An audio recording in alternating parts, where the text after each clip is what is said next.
La foi est très importante. La Bible nous dit clairement que sans la foi, il est impossible d'être agréable à Dieu. Avoir la foi, c'est une chose. La conserver en est une autre.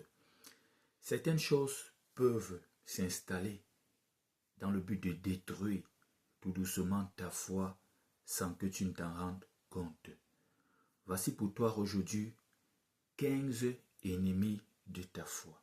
Tu dois connaître ces ennemis de ta foi pour mieux te protéger. 1.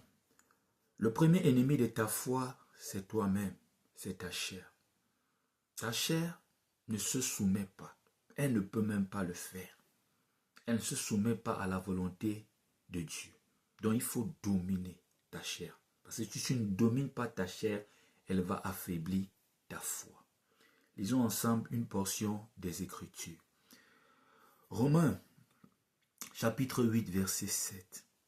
Il est écrit: l'affection de la chair est inimitié contre Dieu, parce qu'elle ne se soumet pas à la loi de Dieu et qu'elle ne le peut même pas. Alors il faut faire taire la chair pour protéger ta foi. 2. Le deuxième ennemi de ta foi, c'est Satan. La Bible dit dans 1 Pierre chapitre 5 verset 8: votre adversaire le diable rôde comme un lion rugissant, cherchant qui il dévorera. Satan fera tout pour remettre ta foi à zéro. Parce qu'il sait que quand tu as la foi, tu es agréable à Dieu. Et quand tu es agréable à Dieu, le Seigneur te bénit. Sa grâce demeure sur ta vie. Les choses vont pour toi. Alors il fera tout. Il faut faire attention à Satan. Il faut maintenir la distance entre Satan et toi. Le troisième ennemi de la foi, c'est l'absence des œuvres, ou tout simplement la foi sans les œuvres. La Bible dit dans Jacques chapitre 2 verset 26, j'espère que tu as ta Bible: comme le corps sans âme est mort, de même la foi sans les œuvres est morte. J'aimerais te dire qu'une vraie foi produit l'action. Une vraie foi produit l'obéissance. Une vraie foi produit les choses visibles. Il faudra le savoir. Si ta foi est sans les œuvres, elle est morte. Elle est affaiblie. Tu ne pourras pas tenir longtemps. Alors, produis les fruits. Le quatrième ennemi de la foi, et vraiment c'est important, c'est l'ingratitude. La Bible dit dans 1 Thessaloniciens chapitre 5 verset 18: rendez grâce en toutes choses, car c'est à votre égard la volonté de Dieu en Jésus-Christ. L'ingratitude vient souvent fermer les yeux devant ce que le Seigneur a fait. Tellement tu pleures, tu commences à crier, tu commences à te plaindre, tu oublies ce que Dieu a fait pour toi. Quand tu es une personne ingrate, tu vas perdre la foi. Tu vas perdre la foi. Je te prends un cas pratique. Tu es dans une situation difficile, tu es dans la confusion. Quand tu te rappelles les bienfaits de Dieu, waouh, mon enfant a un problème aujourd'hui. C'est difficile, mais c'est par la grâce de Dieu que j'ai eu cet enfant. Cet enfant n'est pas né aujourd'hui. Depuis des années, c'est le Seigneur qui tient cet enfant. Voilà comment ta foi, il y a une motivation, il y a du carburant au moteur de ta foi. Mais si tu commences à dire, Dieu n'a rien fait pour moi, c'est compliqué. Voilà, l'ingratitude, ça va te faire perdre la foi. Donc sois toujours reconnaissant. Sois toujours reconnaissant. Le cinquième ennemi de ta foi, c'est le temps.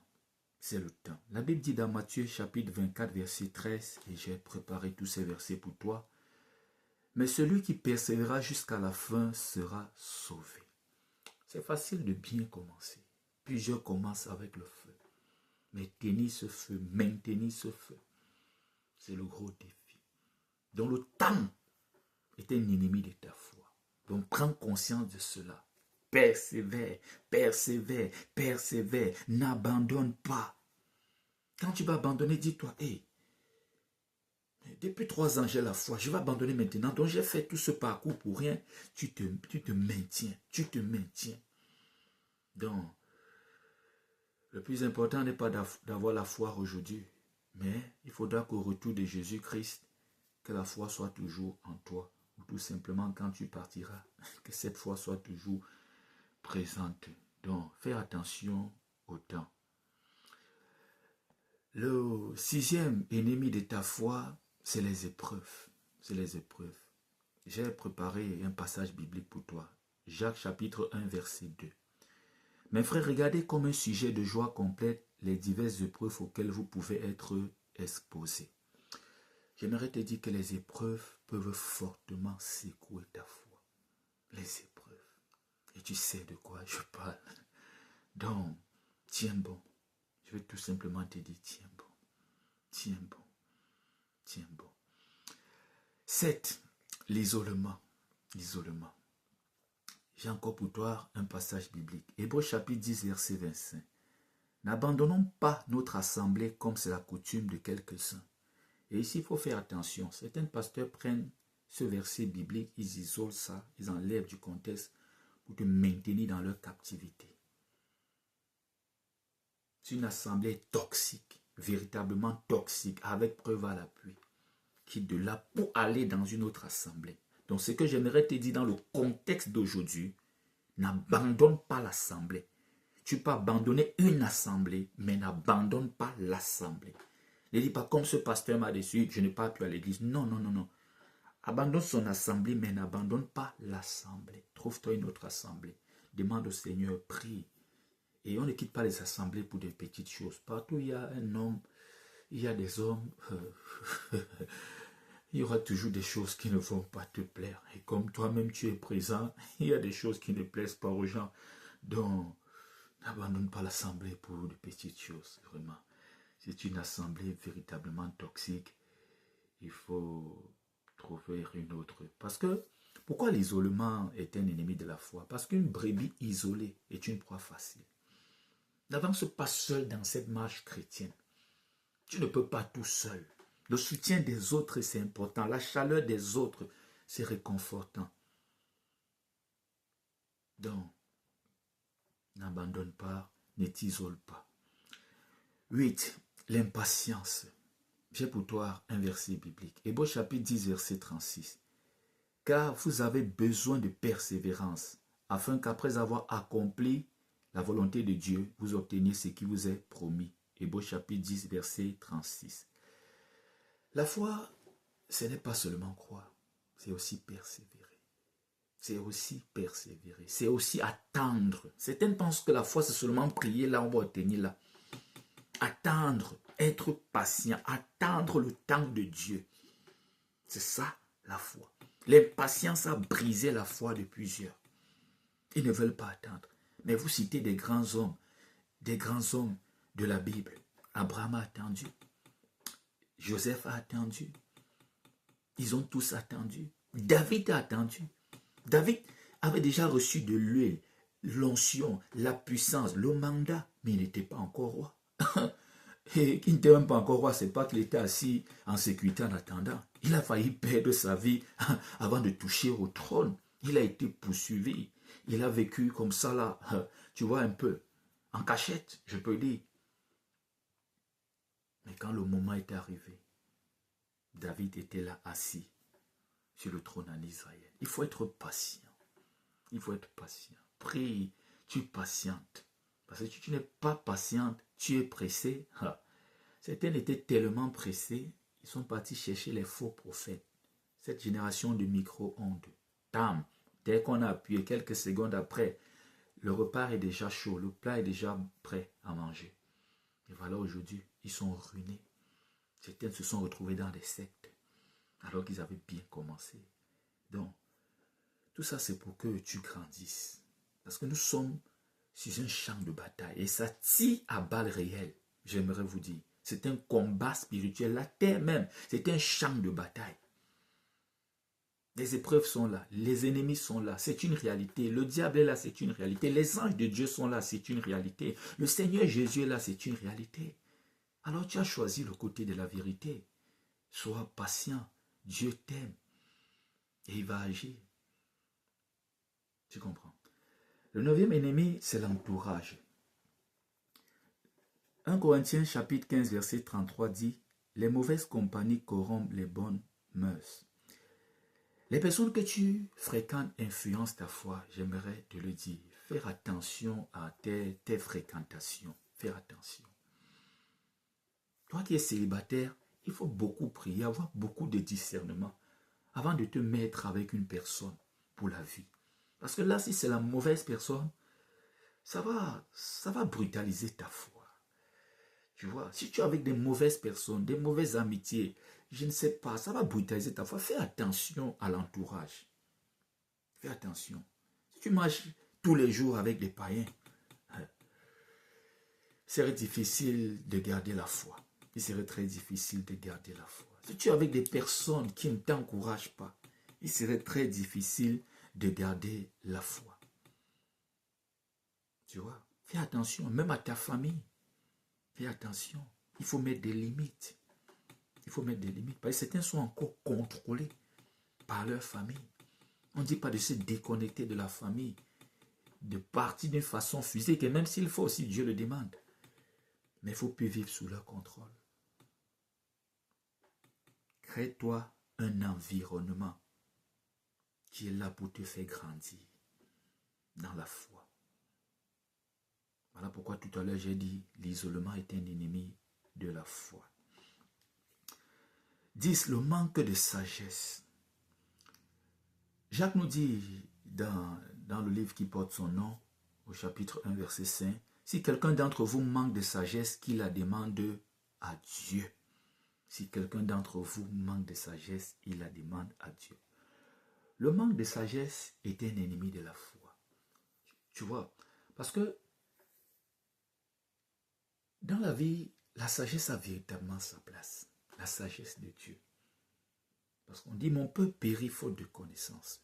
Si tu n'as pas la connaissance, tu peux te retrouver dans des situations très compliquées qui peuvent te faire perdre dans la foi, dans les épreuves dures. Certains sont dans des problèmes aujourd'hui. C'était tout simplement le manque de sagesse. S'ils avaient la connaissance, ils ne devaient pas être sur le chemin du péril. Alors embrasse la connaissance. Parce que si tu n'as pas la connaissance, ta foi est en danger. 11. Le péché caché. Proverbe chapitre 28, verset 13 dit, celui qui cache ses transgressions ne prospère point. Le péché caché détruit d'une façon silencieuse ta foi. Le péché caché, la masturbation que tu caches. Tu es souvent seul, n'est-ce pas? Personne ne te voit. C'est en train de détruire d'une façon silencieuse ta foi. La fornication, l'adultère, je ne sais pas, l'orgueil, je ne sais pas. Le péché caché que tu es en train de nourrir là, lui il est en train de, pendant que tu nourris, grossis là, il est en train de manger ta foi. Tu vois? Donc, brise ce péché, confesse ce péché et commence à produire des fruits dignes de la repentance. Tu vois? Il y a des moments où tu vas dire, c'est mon péché, avec mon péché c'est là, donc je ne peux même pas parler à Dieu, de toute façon il ne va même pas m'écouter. Tu vois, je te prends un cas pratique. De toute façon, il ne va même pas m'écouter, c'est normal que les démons m'attaquent et tu restes là sans réagir. Voilà comment toi-même tu as baissé, voilà comment tu as détruit ta foi. Donc si tu es conscient que ce péché va te créer des problèmes, alors anticipe, délaisse ce péché. Prie pour que le Seigneur te donne la force de te libérer. Toi, tu dis que tu aimes Dieu, tu es prêt à tout pour lui. Ne pars pas loin. Laisse ce péché pour prouver à Dieu que tu es prêt à tout pour lui. Que le Seigneur t'aide. Le 12e, c'est la peur. C'est la peur. C'est la peur. J'ai pour toi un passage biblique. 2 Timothée, chapitre 1, verset 7. Car Dieu ne nous a pas donné un esprit de peur, mais de force, d'amour et de sagesse. La peur pousse plusieurs à abandonner. Ils ont peur de ce qui est grand. Ils ont peur de ce qui est effrayant. Ils ont peur des Goliaths. Ils ont peur. Alors brise la peur. Et aussi, un autre ennemi, je vais mettre ça entre parenthèses, Les mauvaises pensées.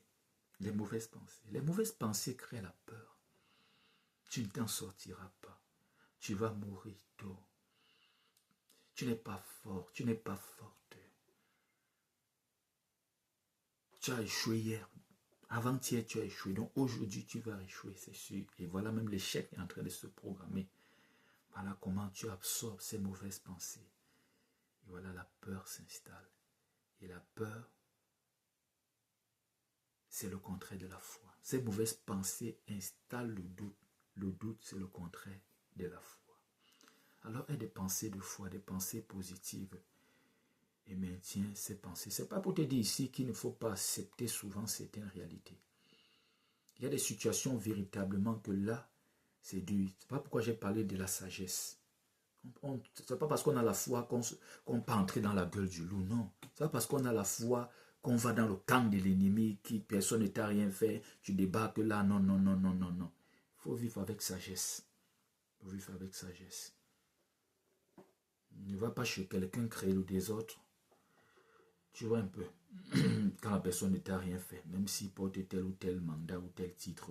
Je sais pas si tu me comprends. Donc, faire attention, on n'a pas parlé d'un excès de zèle. Certains se mettent à entrer dans n'importe quoi. Quelqu'un, je ne sais pas, quelqu'un se lève un matin, il lance un projet de 1 milliard. Il n'a pas, il faut la sagesse. Donc, la foi, c'est pas aussi, la foi n'est pas loin de la sagesse. Les deux vont ensemble, il faudra le savoir. 13, le découragement. Le découragement, vraiment. Aïe, Seigneur, le découragement. Et tu sais de quoi je parle.